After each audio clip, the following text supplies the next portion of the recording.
ନୂଆଖାଇ ବାସିର ଏହି ପର୍ବକୁ ସମସ୍ତ ବୁଦ୍ଧିଜୀବୀ ଏବଂ ସୁବର୍ଣ୍ଣ ଶାଖା ତରଫରୁ ସମସ୍ତଙ୍କୁ ଅଶେଷ ଅଶେଷ ଧନ୍ୟବାଦ ଏବଂ ନୂଆଖାଇ ଜୁହାର। ଆଜି ହେଉଛି ସ୍ୱାମୀ ବିବେକାନନ୍ଦ ଲୋକସଂସଦ ସୁବର୍ଣ୍ଣପୁର ଶାଖା ତରଫରୁ ଚତୁର୍ଥ ପାଠଚକ୍ରର ଆୟୋଜନ କରାହେଇଛି। ବିଷୟବସ୍ତୁ ହେଉଛି ପଶ୍ଚିମ ଓଡ଼ିଶାର ଗଣପର୍ବ ନୂଆଖାଇକୁ ନେଇ। ତ ବିଷୟ ପୂର୍ବକୁ ଯିବା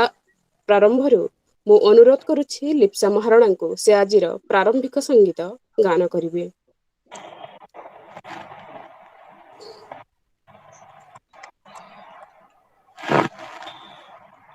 ଧନ୍ୟବାଦ ନାନୀ।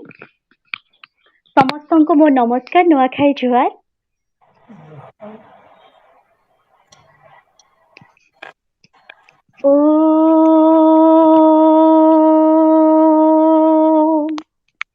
वक्रतुण्ड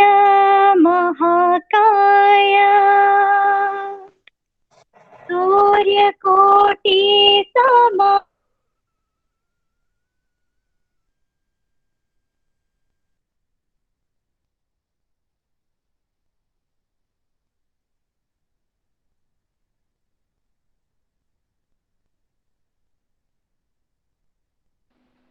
लिप्सा तुमको हम शुणी पारनु।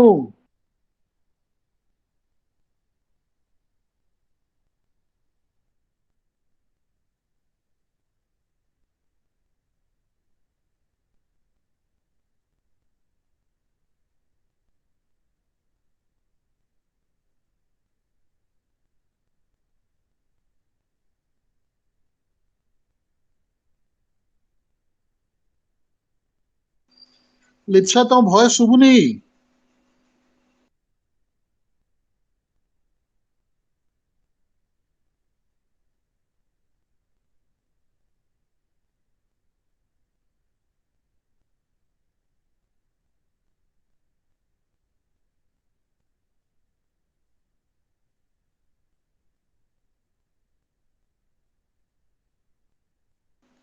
बोधे किसी नेटवर्क इश्यू रहिला बोधे आउ थे जॉइन कर लिप्सा। ଆଜ୍ଞା।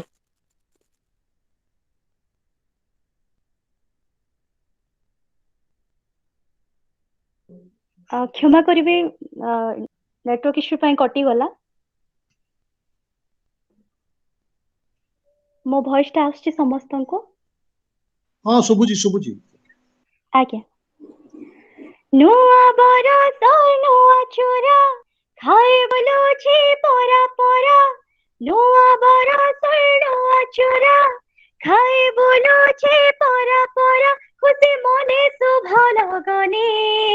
हो, खुशी मने शुभ लगने। नुआ खाएर नुआ दिने आस खाए मा गोटे ठाने। नुआ खाएर नुआ दिने आस खाए मा गोटे हो। झटपट डाके गार खोली परा परा आसी। आज नुआ कल के बासी परदिन के आसी। खट पेढ़ा धोआरेता যতন করে ঘর দোয়ালে পোছা পড়ো কেসারি। ও ঘর দোয়ালে পোছা পড়ো কেসারি। নুয়া খাই তো ইচ্ছে বলে নুয়া লাগুছে দ্বার খুলে। নুয়া খাই তো ইচ্ছে বলে নুয়া লাগুছে দ্বার খুলে। খুশি মনে শুভ লগনে ও, খুশি মনে শুভ লগনে। নুয়া খাইর নুয়া দিনে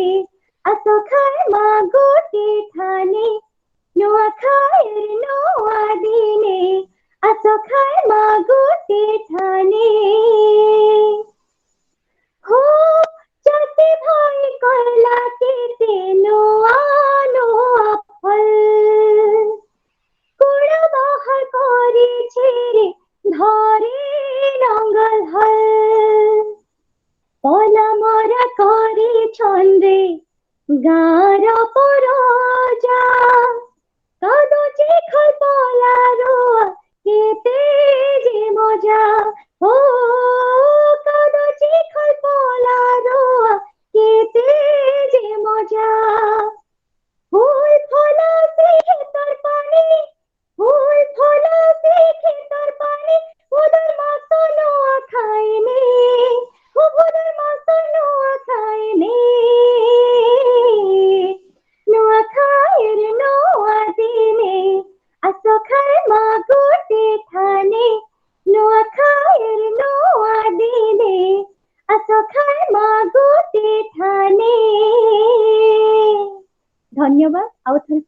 ସମସ୍ତଙ୍କୁ ନୂଆଖାଇ ଜୁହାର।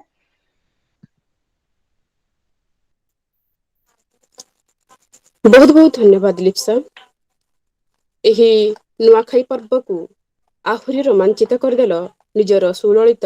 କଣ୍ଠରେ ଆମର ନୂଆଖାଇ ପର୍ବ ଏବଂ ନୂଆଖାଇ ତିହାରର ଗୀତ ଗାଇକରି। ବହୁତ ବହୁତ ଧନ୍ୟବାଦ।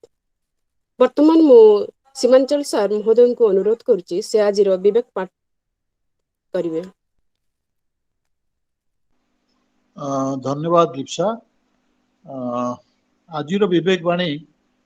ଅତି ଛୋଟ ହେଲେ ବି ବହୁତ ଗୁରୁତ୍ୱପୂର୍ଣ୍ଣ। କାରଣ ଆମେ ଚିନ୍ତା କରିଛେ ଯେ ଆମ ଭିତରେ ଗୋଟେ ଜିନିଷ ବହୁଳ ଭାବରେ ଅଛି, ସେଟା ହଉଛି ଆମର ଆତ୍ମ ବଢିବା ବା ଇଗୋ। ୟାକୁ ନେଇକରି ଆଜିର ବିବେକ ବାଣୀ ଅଛି, ଆମେ ତାକୁ ଶୁଣିବା।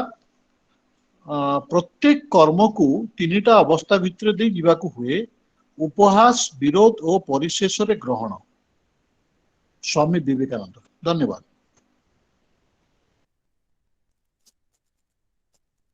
ଧନ୍ୟବାଦ ସାର୍। ଖୁବ୍ ସଂକ୍ଷେପରେ ଥିଲେ ମଧ୍ୟ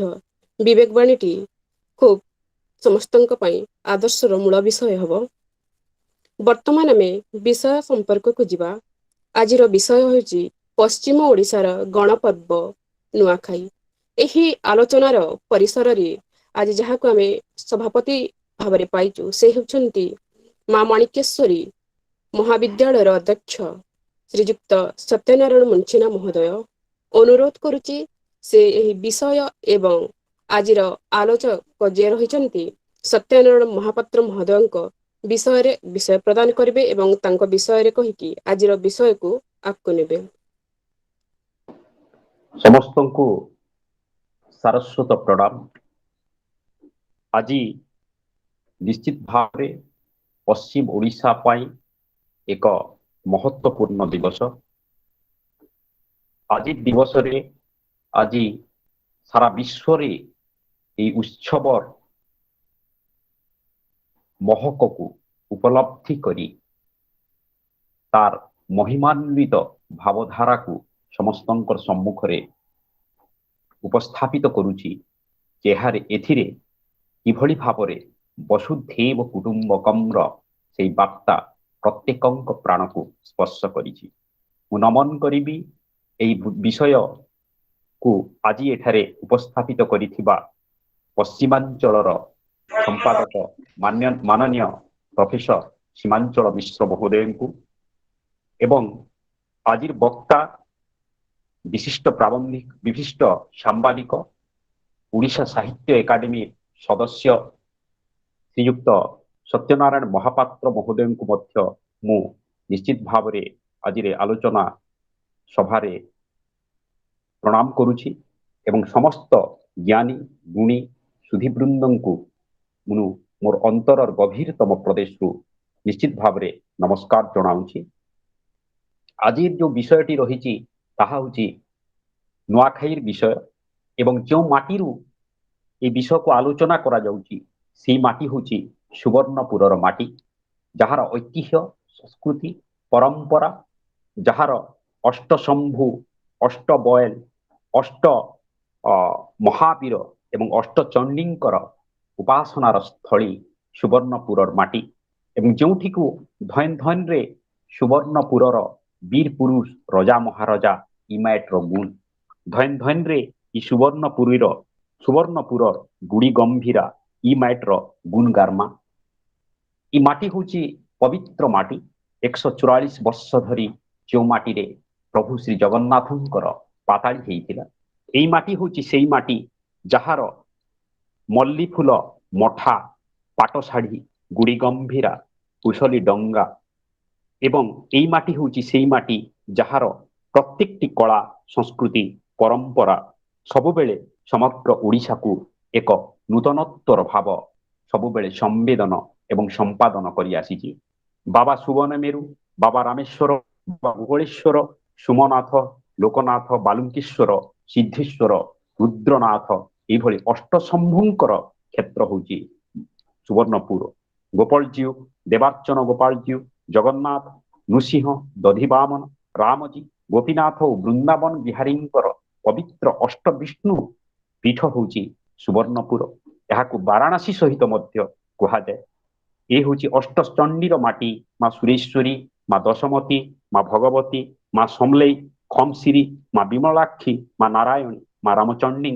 ଏବଂ ଇଏ ହେଉଛି ଅଷ୍ଟ ହନୁମାନ, ବଡ଼ ହନୁମାନ, ଗଡ଼ ହନୁମାନ, ବାଟ ହନୁମାନ, ଘାଟ ହନୁମାନ ଏବଂ ଧାର ହନୁମାନ, ଝାର ହନୁମାନ, ଘର ହନୁମାନ ଏବଂ ପର ହନୁମାନ। এই মাটিকে ମୁଁ ପ୍ରଣାମ କରୁଛି। ଏ ହେଉଛି ପ୍ରସିଦ୍ଧ ମାଟି, ସେଇ ସନ୍ଥ କବି ଭୀମ ଭୋଇଙ୍କର ମାଟି। ଏବଂ ଆଜିର এই ପବିତ୍ର ଦିବସ ଅବସରରେ ଆମର ଗହଣରେ ଉପସ୍ଥିତ ଅଛନ୍ତି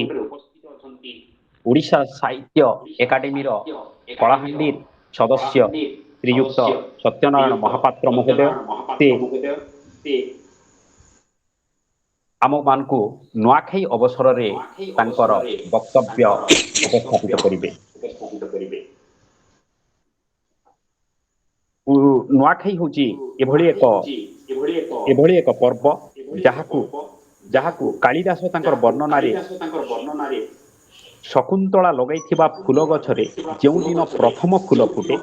ଶକୁନ୍ତଳା ସେଇ ଦିନଟିକୁ ସେ ଗୋଟିଏ ଉତ୍ସ ରୂପରେ ପାଳନ ଦେବରାଜ ଭାଇ କରିଥାନ୍ତି। ଆପଣଙ୍କର ଟିକେ ମ୍ୟୁଟ ହୁଅନ୍ତୁ। ଦେବରାଜ ଭାଇ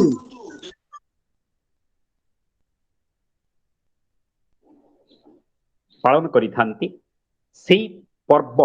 ଆଜି କେବଳ ଯେ ପଶ୍ଚିମ ଓଡ଼ିଶାର ପର୍ବ ନୁହଁ, ଏହା ଦୁଧ ଖଡ଼ିଆ ଏବଂ ପାହାଡ଼ି ଖଡ଼ିଆ ସମାଜରେ ଏହି ପର୍ବକୁ ଜେଠ ନବାଖିଆ କୁହାଯାଇଥାଏ। ଓରାମ ମାନଙ୍କ ମଧ୍ୟରେ ଏହି ପର୍ବ ନୂଆଖାନି ନାମରେ ପରିଚିତ। ମୁଣ୍ଡା ସମାଜରେ ଯମନୁଆ, ସାନ୍ତାଳୀ ସମାଜରେ ଜାନ୍ଥର, ବୈହାର ହାରୋ, ନବାବୀ ଓ ବର୍ଜିଆ ସମାଜରେ ନବା ଏବଂ ଯମନୁଆ ନାମରେ ପରିଚିତ ନୂଆଖାଇ ପର୍ବର ବ୍ୟାପକ ତାର ସୂଚନା ଦିଏ। ବସ୍ତର ଏବଂ ଓଡ଼ିଶାର ପରଜା ମାନେ ଏହି ପର୍ବକୁ ନବାଖାନି ନାମରେ ପାଳନ କରିଥାନ୍ତି। ଏହା ବ୍ୟତୀତ କୋରୁଆ ମାନେ ଏହି ପର୍ବକୁ ଧାନ ନୂଆଖାନି, ବିରହର ସମାଜରେ ନବାଜମ, ମୁଣ୍ଡା ସମାଜରେ ଏହି ପର୍ବକୁ ନବାଜମ କୁହାଯାଇଥାଏ। ଛୋଟନାଗପୁର ଅଞ୍ଚଳରେ ବସବାସ କରୁଥିବା ଅସୁର ଗୋଷ୍ଠୀର ଏକ ଉପଗୋଷ୍ଠୀ ଭାବରେ ପରିଚିତ ବିରଝିଆ ସମାଜରେ ନୱା କୁହାଯାଇଥାଏ। ତ୍ରିପୁରାର ପାହାଡ଼ି ଇଲାକାର ଆଦିବାସୀମାନେ ଏହାକୁ ମିତ ବୋଲିଥାନ୍ତି ଏବଂ ଆମର କଳାହାଣ୍ଡିର ଆଦିବାସୀମାନେ ଗୁର୍ଜୀ, କାଙ୍ଗୋ, ସେମି, ମାଣ୍ଡିଆ, ଆମ୍ବ ନୂଆଖାଇ ଭାବରେ ମଧ୍ୟ ପାଳନ କରିଥାନ୍ତି। କୃଷିଭିତ୍ତିକ ସମାଜ ହିସାବରେ ଏହି ପର୍ବର ଯୋଉ 5ଟି ଯଜ୍ଞ ରହିଛି, ଶୀତ ଯଜ୍ଞ, ପ୍ରବପନ ଯଜ୍ଞ, ପ୍ରଲବନ ଯଜ୍ଞ, ଖଳା ଯଜ୍ଞ ଏବଂ ଶେଷରେ ପଞ୍ଚମ ପର୍ଯ୍ୟାୟନ ଯଜ୍ଞ। এই ଯଜ୍ଞର ତୃତୀୟ ଯୋଉ ପ୍ରଲବନ ଯଜ୍ଞ ରହିଛି, ସେ ପ୍ରଲବନ ଯଜ୍ଞଟି ନିଶ୍ଚିତ ରୂପରେ ଆମର ନୂଆଖାଇ ଏବଂ এই ନୂଆଖାଇ ସମ୍ପର୍କରେ ଆଲୋଚନା କରିବା ପାଇଁ ମୁଁ ଆହ୍ୱାନ କରୁଛି ଶ୍ରୀଯୁକ୍ତ ସତ୍ୟନାରାୟଣ ମହାପାତ୍ରଙ୍କୁ। ସେ ଆମକୁ ଏ ସମ୍ପର୍କରେ ଅବଗତ କରାଇବେ। ଶ୍ରୀଯୁକ୍ତ ସତ୍ୟନାରାୟଣ ମହାପାତ୍ର ମହୋଦୟ। ସମସ୍ତଙ୍କୁ ଆଜିର ଏହି ପବିତ୍ର ନୂଆଖାଇ ବାସୀ ଅବସରରେ ନୂଆଖାଇ ଜୁହାର। କଳାହାଣ୍ଡି ମାଟିରୁ ମା ସୁରେଶ୍ୱରୀଙ୍କ ମାଟିଙ୍କୁ ମୁଁ ଏଇଠୁ ପ୍ରଣାମ କରୁଛି ଏବଂ ଏହି ପବିତ୍ର ନୂଆଖାଇ ଅବସରରେ ସ୍ୱାମୀ ବିବେକାନନ୍ଦ ଲୋକ ସଂସଦ ସୁବର୍ଣ୍ଣପୁର ପକ୍ଷରୁ ଆୟୋଜିତ ଇ ପାଠ୍ୟଚକ୍ର କାର୍ଯ୍ୟକ୍ରମରେ ଭର୍ଚୁଆଲ ମୋଡରେ ଯୋଡ଼ି ହୋଇଥିବା ଓଡ଼ିଶାର ବିଭିନ୍ନ ପ୍ରାନ୍ତରର ସମସ୍ତ ସାରସ୍ୱତ ସାଧକ, ବୁଦ୍ଧିଜୀବୀ ଏବଂ ସଂସ୍କୃତି ପ୍ରେମୀ ଜନସାଧାରଣଙ୍କୁ ମୁଁ ନୂଆଖାଇ ଜୁହାର ଜଣାଉଛି। ଆମେ ଯେତେବେଳେ ଆଜି ପାଳନ କରୁଛେ ପଶ୍ଚିମ ଓଡ଼ିଶାରେ ନୂଆଖାଇ, ମତେ କିନ୍ତୁ ଲାଗେ ଏ ନୂଆଖାଇଟାକୁ ଆମେ କେବଳ ପଶ୍ଚିମ ଓଡ଼ିଶାର ଗଣପର୍ବ ବୋଲି କହୁଛୁ କାହିଁକି? ଆଜି ନୂଆଖାଇ ବାଙ୍ଗାଲୋରରେ ହଉଛି, ଆଜି ନୂଆଖାଇ ବିଦେଶରେ ହଉଛି, ଆଜି ନୂଆଖାଇ ଭେଟଘାଟ କାର୍ଯ୍ୟକ୍ରମ ଦେଶ ବିଦେଶରେ ହଉଛି। ତେଣୁ ଏଇ ଯୋଉ ଆମେ ପ୍ରଥମ ପ୍ରସଙ୍ଗଟେ ରଖୁଛୁ ଯେ ପଶ୍ଚିମ ଓଡ଼ିଶାର ଗଣପର୍ବ ନୂଆଖାଇ, ମୁଁ ଟିକେ ୟା ଉପରେ ଆଜିର ବକ୍ତବ୍ୟ କେନ୍ଦ୍ରୀଭୂତ କରିବାକୁ ଚାହୁଁଛି। ଦେଖନ୍ତୁ, ଯେତେବେଳେ ମଣିଷ ସଭ୍ୟତା ଆରମ୍ଭ ହେଲା, ମଣିଷ ପାହାଡ଼ ପର୍ବତ ବଣ ଜଙ୍ଗଲରେ ଘୁରି ବୁଲୁଥିଲା, ପାହାଡ଼ ଗୁମ୍ଫାରେ ଆଶ୍ରୟ ନେଉଥିଲା ଏବଂ ସେତେବେଳେ ଯାହା ଜଙ୍ଗଲରୁ ମିଳୁଥିଲା ଫଳମୂଳ କନ୍ଦା ତାକୁ ଖାଉଥିଲା। ଯେତେବେଳେ ମଣିଷ ପ୍ରକୃତି ଠାରୁ କିଛି ପାଇଛି, ସେ ପ୍ରକୃତିକୁ ଭଲ ପାଇବାଟା ଆରମ୍ଭ କରିଛି। ତାର ଅଜାଣତରେ ବା ଅଲକ୍ଷ୍ୟରେ ତାର ବିଶ୍ୱାସ ଏତେ ଦୃଢ଼ୀଭୂତ ହେଇଛି ଏବଂ ସମ୍ଭବତଃ ସେଇଠାରୁ ଆଧ୍ୟାତ୍ମିକ ବୋଲି ଶବ୍ଦଟିଏ ଆମ ଶବ୍ଦକୋଷ ଭିତରକୁ ଆସିଛି। ଯେତେବେଳେ ମଣିଷ ପାହାଡ ପର୍ବତ ବଣ ଜଙ୍ଗଲରେ ଘୁରି ବୁଲୁଥିଲା, ସେ ସିଧାସଳଖ ପ୍ରକୃତିରୁ ଯାହା ପାଇଛି, ଯେମିତି ଆକାଶରୁ ସୂର୍ଯ୍ୟଙ୍କର ରଶ୍ମି ପାଉଛି, କିରଣ ପାଉଛି, ଉର୍ଜା ପାଉଛି, ଯେମିତି ନଦୀରୁ ପାଣି ପାଉଛି, ଯେମିତି ରାତିରେ ଚନ୍ଦ୍ରମାର ଶୀତଳ କିରଣ ପାଉଛି, ମନରେ ଶାନ୍ତି ଆସୁଛି, ଯେମିତି ଗଛରୁ ଫଳମୂଳ ପାଉଛି, ସେଇ ସମସ୍ତଙ୍କୁ ସିଧାସଳଖ ଭାବରେ ମଣିଷ ଯେଉଁ ପ୍ରକୃତି ଠାରୁ ସିଧାସଳଖ ଭାବରେ ପାଉଛି, ତାକୁ ସିଏ ତାର ଅଲକ୍ଷ୍ୟରେ ତାର ଦାତା ବା ଅନ୍ୟ ଅର୍ଥରେ ବିଶ୍ୱାସ ମୂଳେ ତାକୁ ସିଏ ଭଗବାନରେ ରୂପାନ୍ତରିତ କରିଛି। କହିବା ବାହୁଲ୍ୟ, ମଣିଷ ସଭ୍ୟତା ଆରମ୍ଭ ହେଲା ଦିନଠାରୁ ଯେତେବେଳେ ଏଇ ଯୋଉ ଆଧ୍ୟାତ୍ମିକ ବୋଲି ଗୋଟେ କନସେପ୍ଟ ଆରମ୍ଭ ହେଇଛି, ତାହା ପ୍ରକୃତି ସହିତ ମିଳିତ ହୋଇଥିବା ଏବଂ ପ୍ରକୃତିରୁ ପାଇଥିବା ସିଧାସଳଖ ଉପକୃତ ହେଉଥିବା ଉପାଦାନକୁ ଏବଂ ସେଇ ପ୍ରକୃତିକୁ ମଣିଷ ତା ଅଲକ୍ଷ୍ୟରେ ଉପାସନା କରିବା ଆରମ୍ଭ କରିଛି। ତେଣୁ ପ୍ରକୃତି ଉପାସନା ଯଦି କୁହାଯାଏ ଆମ ଆଧ୍ୟାତ୍ମିକ ଚେତନାର ମୂଳ ପିଣ୍ଡ, ମୁଁ ଭାବୁଛି ସେଟା ଏପ୍ରୋପ୍ରିଏଟ ହବ। ତାପରେ ଆସନ୍ତୁ ଆମର ଏଇ ନୂଆଖାଇ ପର୍ବ କଥା ଆମେ ଚିନ୍ତା କରିବା। ନୂଆଖାଇ ପଶ୍ଚିମ ଓଡିଶାର 10 ଗୋଟି ଜିଲ୍ଲା ଯୋଉ ଅଛି, ସେ ଜିଲ୍ଲାରେ ବିଶେଷ ଭାବରେ ଜାକଜମକରେ ଏକ ଗଣପର୍ବ ରୂପରେ ପାଳନ କରାଯାଉଛି। ନୂଆଖାଇ ଖାଉଛୁ କୋଉଠି? ଆମେ ନୂଆ ଧାନକୁ ନେଇକିରି ଆମେ ସେଠି ଚୁଡା ପ୍ରସ୍ତୁତ କରୁଛୁ ଏବଂ ନୂଆ ଭୋଗ ପ୍ରସ୍ତୁତ କରି ତାକୁ ଆମେ ଖାଉଛୁ। ତେବେ ମୂଳ ପ୍ରସଙ୍ଗକୁ ଯିବା। ଏ ଧାନ ଉତ୍ପତ୍ତି ହେଲା କୋଉଠୁ? ଏ ପୃଥିବୀକୁ ବା ଏ ମଣିଷ ମାନଙ୍କ ପାଇଁ ଧାନର ସୃଷ୍ଟି ବା ଉତ୍ପତ୍ତି ସ୍ଥଳ ଗବେଷକ ମାନଙ୍କ ମତରେ ସେ ହଉଛି କୋରାପୁଟ ଏବଂ କଳାହାଣ୍ଡିର ପାର୍ବତ୍ୟ ଅଞ୍ଚଳରେ ଏହାର ଉତ୍ପତ୍ତି ହେଇଛି। ତେଣୁ କଳାହାଣ୍ଡି ଏବଂ କୋରାପୁଟରୁ ଯେତେବେଳେ ପାହାଡିଆ ପାର୍ବତ୍ୟ ଅଞ୍ଚଳ ଗୁଡିକରେ ଏକ ତୃଣ ଜାତୀୟ ଘାସ ଜାତୀୟ ଘାସକୁ ଦେଖିଛନ୍ତି ଲୋକେ, ସେଇଠୁ ଛୋଟ ଛୋଟ ଫଳ ଫଳୁଛି, ଧାନ କଣ୍ଡା ଆସୁଛି ଏବଂ ତାକୁ ଦେଖି ମଣିଷ ଭିତରେ ଉତ୍ସୁକତା ହେଇଛି। ସେଇ ଛୋଟ ଛୋଟ ଧାନକୁ ସେ ଜାଣିନାହିଁ ସେ ପର୍ଯ୍ୟନ୍ତ ଇଏ ଧାନ ଏବଂ ଖାଦ୍ୟ ଯୋଗ୍ୟ ବା ଏହାକୁ ଏକ ଖାଦ୍ୟାନ୍ନ ଭାବରେ ଗ୍ରହଣ କରାଯାଇପାରେ। ତେବେ ଏମିତି ଚେଷ୍ଟା କରୁ କରୁ ଦେଖିଛି ସେ ସୁନ୍ଦର ଛୋଟ ଛୋଟ ଧାନ କେଣ୍ଡାକୁ ତାକୁ ଯଦି କଳପା ଛଡେଇ ଦିଆଯାଉଛି ବା ତାର ସେ କୁଣ୍ଡା ତସୁ ବାହାର କରି ଦିଆଯାଉଛି, ତାକୁ ଧୀରେ ଧୀରେ ସେ ରୋଷେଇ କରିବାର ଶିଖିଛି ଏବଂ ଯେତେବେଳେ ଜାଣିପାରିଛି ଏଇ ଧାନଟି ଆମ ପାଇଁ ଗୋଟେ ଭଲ ଖାଦ୍ୟର ଉପାଦାନ ହେଇପାରିବ, ଖାଦ୍ୟାନ୍ନ ହେଇପାରିବ, ସେବେଠାରୁ ଧୀରେ ଧୀରେ ମଣିଷ ସେ ଧାନକୁ କେମିତି ଚାଷ କରାଯାଇପାରିବ। ଆପଣ ମାନେ ଜାଣିଛନ୍ତି ମଣିଷ ସଭ୍ୟତା ପ୍ରଥମ କରି ନଦୀ କୂଳରୁ ହିଁ ଆରମ୍ଭ ହେଇଛି। ତେଣୁ ଯେତେବେଳେ ଓଡିଶାର କଥା ଆମେ ବିଚାର କରିବା, ଏଇ ପାର୍ବତ୍ୟ ଅଞ୍ଚଳରୁ ଉଚ୍ଚ ଉଚ୍ଚ ସ୍ଥାନରୁ ହିଁ ନଦୀ ସବୁ ବାହାରିଛି ବା ଉତ୍ପତ୍ତି ହେଇଛି ଏବଂ ସେଇ ନଦୀ ଯାଇ ସାଗରରେ, ବଙ୍ଗୋପସାଗରରେ ମିଶିଛି।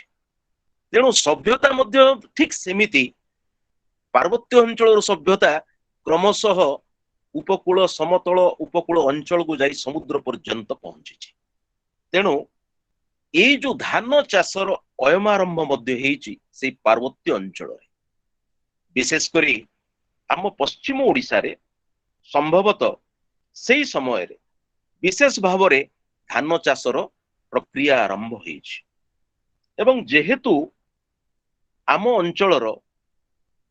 ଧାନ ପୂର୍ବରୁ ଯିଏ ଯାହା ଖାଉଥିଲେ, କିନ୍ତୁ ଧାନ ଯେତେବେଳେ ମଣିଷ ଚାଷ କରିବା ଶିଖିଲା ଏବଂ ଧାନକୁ ନିଜର ଖାଦ୍ୟାନ୍ନ ଭାବରେ ସୁନ୍ଦର ଭାବରେ ତାକୁ ବ୍ୟବହାର ଆରମ୍ଭ କଲା, ସେଇ ଦିନ ଠାରୁ ମଣିଷ ତାର ଅବଚେତନ ମସ୍ତିଷ୍କରେ ତାର ଅଲକ୍ଷ୍ୟରେ ଏଇ ଧାନ ଦଉଥିବା ପ୍ରକୃତିକୁ ସେ ତାର କୃତଜ୍ଞତା ଜଣାଇବା ପାଇଁ ଏ ପ୍ରକୃତି ଉପାସନାର ଆଉ ଏକ ପର୍ବ ଭାବରେ ସମ୍ଭବତଃ ନୂଆଖାଇ ବା ନବାର୍ଣ୍ଣ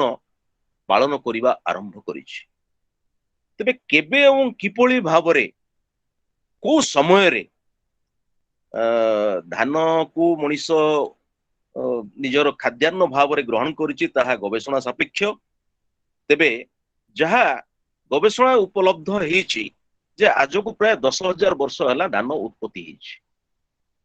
ତେଣୁ ଏଇ ଯୋଉ ସଂସ୍କୃତି ଧାନ ଯେତେବେଳେ ପପୁଲାରାଇଜ ହେଇଛି ଧାନ ଚାଷକୁ ଏଇ ପଶ୍ଚିମାଞ୍ଚଳର ଚାଷୀ ଭାଇ ମାନେ ଯେତେବେଳେ ସାମଗ୍ରିକ ଭାବରେ ଏହାର ପ୍ରଚାର ପ୍ରସାର କରିଛନ୍ତି, ବିଶେଷ ଭାବରେ ଧାନ ଚାଷ କରିଛନ୍ତି, ସମ୍ଭବତଃ ସେଇ ସମୟରୁ ପ୍ରକୃତି ଉପାସନାର ଏକ ଅଙ୍ଗ ଭାବରେ ଧାନ ନୂଆ ଖାଇବା ଏକ ପର୍ବ ବା ପରମ୍ପରା ଭାବରେ ଆମ ମଣିଷ ସମାଜରେ ପଶ୍ଚିମ ଓଡିଶାର ପରମ୍ପରା ଭିତରେ ସଂସ୍କୃତି ଭିତରେ ଯୋଡି ହେଇଯାଇଛି। ଯେହେତୁ ଇଏ ପଶ୍ଚିମ ଓଡିଶାରୁ ଆରମ୍ଭ ହେଇଛି ଏବଂ ବର୍ତ୍ତମାନ ପର୍ଯ୍ୟନ୍ତ ତାର ମହତ୍ଵ ଏବଂ ଗୁରୁତ୍ୱ ବଜାଇ ରଖିଛି, ସମ୍ଭବତଃ ସେଇଥିପାଇଁ ଆକୁ କୁହାଯାଉଛି ବର୍ତ୍ତମାନ ଯେ ପଶ୍ଚିମ ଓଡିଶାର ଗଣପର୍ବ ନୂଆଖାଇ। କିନ୍ତୁ ଆପଣମାନେ ଦେଖୁଥିବେ ଯେ ଆମେ ପଶ୍ଚିମ ଓଡିଶାରେ ନୂଆଖାଇ ପର୍ବ କରୁଛୁ ଧାନକୁ ନେଇକି, କିନ୍ତୁ ପଶ୍ଚିମ ଓଡିଶାରେ ଧାନ ପୂର୍ବରୁ ଯୋଉ ପାର୍ବତ୍ୟ ଅଞ୍ଚଳ ଅଛି, ଆଦିବାସୀ ଅଞ୍ଚଳ ସବୁ ଅଛି, ସେମାନଙ୍କର ଧାନ ଅପେକ୍ଷା ତାଙ୍କର ପ୍ରଧାନ ବା ମୁଖ୍ୟ ଖାଦ୍ୟ ହଉଛି ମାଣ୍ଡିଆ। ତେଣୁ କଳାହାଣ୍ଡି ଏବଂ କୋରାପୁଟ ଜିଲ୍ଲାରେ ମାଣ୍ଡିଆ ରାନୀ ବା ମାଣ୍ଡିଆ ନୂଆ ପର୍ବଟେ ସୁନ୍ଦର ଭାବରେ ପାଳିତ ହୋଇଥାଏ ଏବଂ ଏଇ ନୂଆଖାଇ ଧାନ ନୂଆର ବହୁ ପୂର୍ବରୁ ପ୍ରାୟ ମାସେ 1.5 ମାସ ପୂର୍ବରୁ ମାଣ୍ଡିଆ ଉତ୍ପାଦନ ହେଇସାରିଥାଏ। ତେଣୁ ମାଣ୍ଡିଆ ନୂଆ ଆଦିବାସୀ ମାନେ ପାଳନ କରିଥାନ୍ତି। କିନ୍ତୁ ସମତଳ ଅଞ୍ଚଳରେ ଆମ ସମସ୍ତଙ୍କର ଯେହେତୁ ଧାନ ହଉଛି ପ୍ରଧାନ ଖାଦ୍ୟାନ୍ନ, ତେଣୁ ଧାନ ନୂଆଟାକୁ ଆମେ ପ୍ରମୁଖତାର ସହିତ ପାଳନ କରୁଛେ। ଏଠିରେ ଆସୁଛି କେବଳ ଧାନ ବା ମାଣ୍ଡିଆ ନୁହେଁ, ଆମେ ଦେଖୁଛୁ ସେଇ ଆଦିବାସୀ ମାନେ ଆମ୍ବ ନୂଆ, ଶିମ୍ବ ନୂଆ, ମହୁଲ ନୂଆ, ଚାହାର ନୂଆ, କାନ୍ଦୁଲ ନୂଆ, କହିବା ବାହୁଲ୍ୟ, ଯେଉଁ ସବୁ ଖାଦ୍ୟ ଶସ୍ୟ ଆମକୁ ଏ ପୃଥିବୀ ମାତା ଦଉଛି, ସେଇ ଖାଦ୍ୟ ଶସ୍ୟ ଗୁଡିକୁ ପ୍ରଥମରେ ଆମେ ସେଇ ଦାତା ଯିଏ ଆମକୁ ଦେଇଛି ସେ ପ୍ରକୃତିଙ୍କୁ ଆମେ ଅର୍ପଣ କରୁଛୁ ଏବଂ ତାପରେ ମଣିଷ ନିଜେ ଖାଇବାଟା ଆରମ୍ଭ କରୁଛି। ଅନ୍ୟ ଅର୍ଥରେ ଯଦି କହିବା ଏଇ ନୂଆଖାଇ ଯୋଉ କନସେପ୍ଟ, ଇଏ ହଉଛି ପ୍ରକୃତି ଉପାସନାର ଏକ ସୁନ୍ଦର ସଂଯୋଜିତ ପଦ୍ଧତି। ଯେତେବେଳେ ମଣିଷ ଧୀରେ ଧୀରେ କ୍ରମ ବିକାଶ ହେଇଛି, ସେଇ କ୍ରମ ବିକାଶରେ ଆମେ ଯେତେବେଳେ ସଭ୍ୟ ସମାଜ ଗଢି ଉଠିଛି ଏବଂ ଏଇ ଧାନକୁ କେବଳ ଗୋଟାଏ ଚାଷୀ କୂଳ ଭିତରେ ସୀମିତ ରହିଯାଇଛି, ଅନ୍ୟମାନେ ଅନ୍ୟ କାମ କରୁଛନ୍ତି, କିନ୍ତୁ ଗୋଟିଏ ବଡ ସେକ୍ସନ ପଶ୍ଚିମ ଓଡିଶାର ଗୋଟେ ବଡ ଭାଗ ଜନସଂଖ୍ୟା ସେମାନେ କୃଷି ଉପରେ ନିର୍ଭର କରିଥାନ୍ତି ଏବଂ ଏଇ ପଶ୍ଚିମାଞ୍ଚଳର ଆମର ଅର୍ଥନୀତି ହଉଛି କୃଷି ଭିତ୍ତିକ ଅର୍ଥନୀତି। ତେଣୁକରି ଏଇ ନୂଆଖାଇଟା ପଶ୍ଚିମ ଓଡିଶାର ଏକ ପ୍ରମୁଖ ଏବଂ ପ୍ରଧାନ ପର୍ବ ଭାବରେ ମାନ୍ୟତା ପାଇଛି। ୟାକୁ ଯଦି ଆମେ ବିଚାର କରିବା, ଇଏ ଆରମ୍ଭ କେବେଠୁ ହେଇଛି, କେମିତି ହେଇଛି ଏବଂ କେମିତି ଧୀରେ ଧୀରେ ଏହା ଆମର ସଂସ୍କୃତି ଭିତରେ ଆମ ସମସ୍ତଙ୍କର ଅସ୍ଥି ମଜ୍ଜାଗତ ଏକ ପରମ୍ପରା ପ୍ରଥାରେ ପରିଣତ ହେଇଛି, ସେଟା ଶହ ଶହ ନୁହଁ ହଜାର ବର୍ଷର ପ୍ରୋସେସରେ ହେଇକି ଆସିଛି। ୟାର ଯଦି ସାମାଜିକ ଦୃଷ୍ଟିକୋଣକୁ ଆମେ ବିଚାର କରିବା, ନୂଆଖାଇ ଏକ କେବଳ ପ୍ରକୃତି ଉପାସନାର ପର୍ବ। ଏଇ ନୂଆଖାଇ ସଂସ୍କୃତି ସହିତ, ଏଇ ପର୍ବ ସହିତ ଆମର ସାମାଜିକ ଯୋଉ ସଂଯୋଗ ରହିଛି, ଇଏ ହଉଛି ନୂଆଖାଇ ଏଭଳି ଏକ ପର୍ବ ଯୋଉଠି ଭାତୃଭାବ, ସ୍ନେହ, ସମ୍ପ୍ରୀତି, ଏକତା ଏବଂ ବିଶେଷ ଭାବରେ ଯଦି ଆମେ କହିବା ଯେ ସମସ୍ତ ପୃଥିବୀ ବସୁଧୈବ କୁଟୁମ୍ବକମ୍, ଗୋଟିଏ ପୃଥିବୀର ସମସ୍ତେ ଗୋଟିଏ ପରିବାର ଏବଂ ପ୍ରତ୍ୟେକ ମଣିଷକୁ ଯେମିତି କେହି ଜଣେ ମଧ୍ୟ ଭୋକିଲା ନ ରହୁ, ସମସ୍ତଙ୍କ ପାଖରେ ଖାଦ୍ୟାନ୍ନ ପହଞ୍ଚୁ, ଏଭଳି ଏକ ସୁନ୍ଦର ବାର୍ତ୍ତାକୁ ନେଇ, ଏଇ ସାମାଜିକ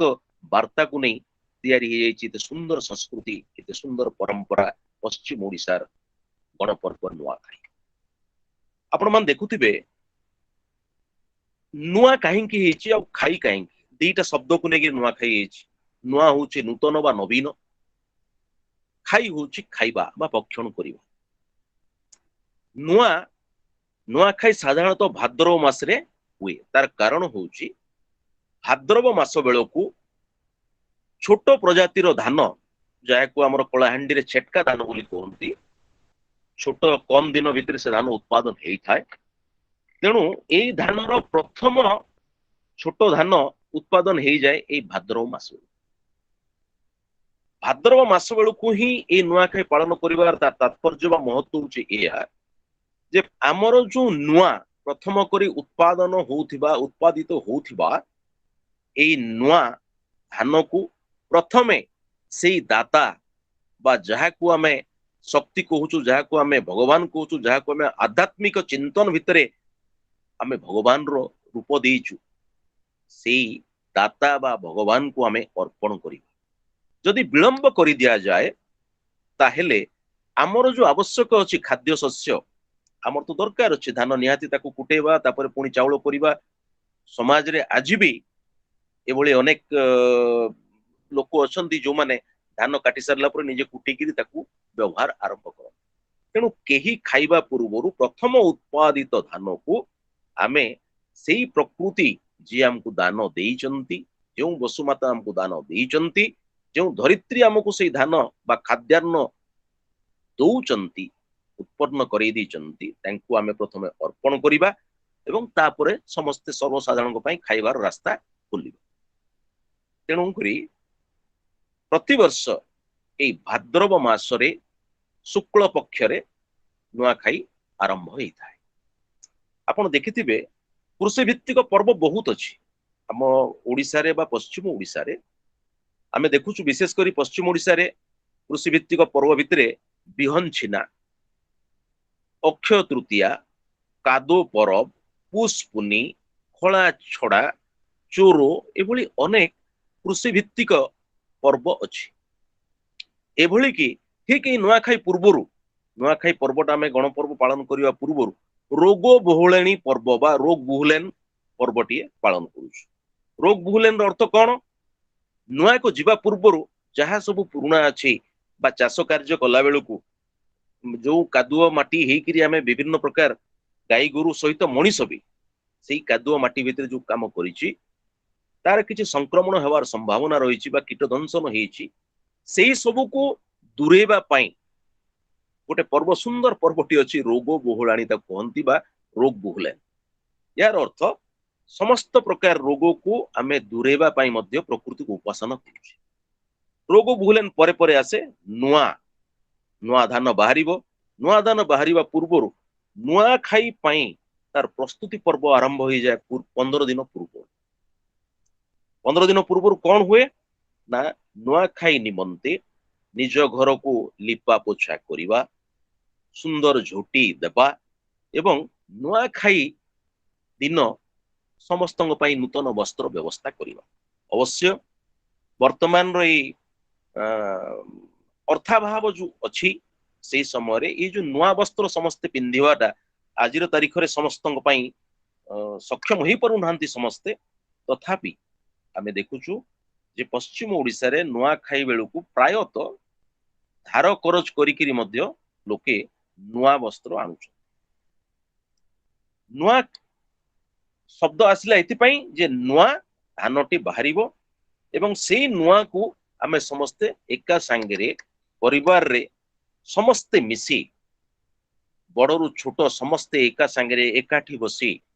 नुआ खाइबा तेणु ए दुईटा शब्दर सम्मिश्रण हेछि नुआ खाई आपण माने देखुथिबे नुआ खाई रे पश्चिम ओडिसा रे जो भलिया हमर गोटे धीरे धीरे समयक्रमे सुंदर परंपरा एवं संस्कृति डेवलप करिछि विकसित हेछि जहाँ आज समग्र विश्व को मध्य चकित करिछि नुआखाई केवल एक पर्व नुहे नुआखाई समाज भितरे ऐक्य भातृभाव एकता संहति एवं सामाजिक सहावस्थान करिबा दिगरे एक प्रमुख भूमिका ग्रहण करिथाय नुआखाई एभली एक पर्व पश्चिम ओडिसा रे जो भाई भौणी बा परिवार सदस्य निजर जीवन जीविका पाई निज गाँ ठारू प्रवास रोहुथिबे अनेक अन्य राज्य रे अन्य जिल्ला रे से समस्ते फेरी आसंती केवल नुआखाई को अपेक्षा करितांती जे नुआखाई दिन मो गाँ रे पहुंची आउ गाँ रे समस्त परिवार रो समस्तଙ୍କ सहित एकाठी हेई मु खाई गोटे चिंता करंतु तार सामाजिक दृष्टिकोण को विचार करंतु सामाजिक दिग प्रति चिंता करंतु एभଳି एक सुंदर पर्व ये जोठी अंतत वर्ष को दिनटीए परिवार रो समस्त सदस्य एकाठी हेबे आजिकाली आउ तो यौथ परिवार नहीं एकान्नवर्ती परिवार नहीं सब माइक्रो परिवार तैयारी गला से भली स्थिति रे ए पश्चिम ओडिसा रे एबे भी एकान्नवर्ती परिवार को एकाठी बांधी रखिबार एकत्रित हबारे परिवार समस्त सदस्य एकाठी हबारे एई पर्व केते प्रमुख भूमिका ग्रहण करिथा तेणु आज जो छोट छोट माइक्रो परिवार हे जाइछि ता छुआटे जानू नाही तार बापार भाई किए ता बापार भौणी किए तार मौसी किए तार पियूसी किए तार काका किए तार खुड़ी किंतु ये गोटे एभली पर्व आम पश्चिम ओडिसा रे आमर अस्थि मज्जागत हे सारिछि जे अंतत सेही नुआखाई दिन जेहेतु परिवार रो समस्त सदस्य एकाठी हुअंती एवं एका संगे नुआ खांती तेणु सर्वकनिष्ठ ठारू आरंभ करी सदस्य ठारू आरंभ करी ज्येष्ठ सबुठारू वयोज्येष्ठ सदस्य समस्तଙ୍କ भिତରେ गोटे भावर आदान प्रदान समस्ते समस्तଙ୍କୁ जानନ୍ତି जदिओ जीवन जीविका पाई कोनोसी परिवार सदस्य तार निजर छोट परिवार को धरी कोटी राज्य बाहर अछि बा जिल्ला बाहर अछि सब बेले सुजोग मिलु नाही निजर